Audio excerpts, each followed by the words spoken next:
man kann sich nicht sehr dagegen stellen, dass Fußballfans alles unwirtschaftlich, oder? Also selbst wenn man keine gespielt hat, man sieht die Fußballfans aus den anderen Ländern und man spürt die historische Stimmung. Und ich finde, es tut so gut. Und dass Deutschland bisher ungeschlagen in der einen EM ist natürlich auch. Unser Experte Sven Piszczek ist immer Partner bei dem Sven, heute in einem Aspoň miliardu na rovnost je podle ní obrovská.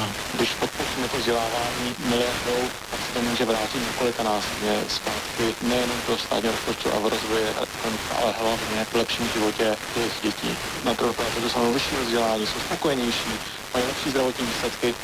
Zaměstnanci Huty Liberty Ostrava by podle ministra Mariana Jurečky z KDU-ČSL měli začít dostávat náhradu mzdy.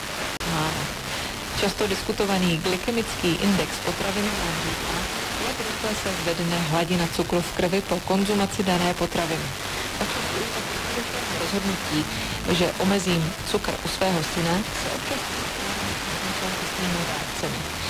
Kolik takových reakcí pak musí chytat nebo musí vynechat let? Ktoré pravidelne nedelu čo nedelu po 18. pripravuje a vysiela náš kolega Kolego. Aj s mnohými zaujímavými informáciami o interpretoch pesnička, ktoré pravidelne počúvate aj z vysielania Rádia Vlna. Tak sa na to veľmi tešíme. Verím, že nielen my dvaja, ale pri rádiách. Že my dvaja, tak ešte tu Kristína, ktorá pripravila ďalšie aktuálne správy na Vlne.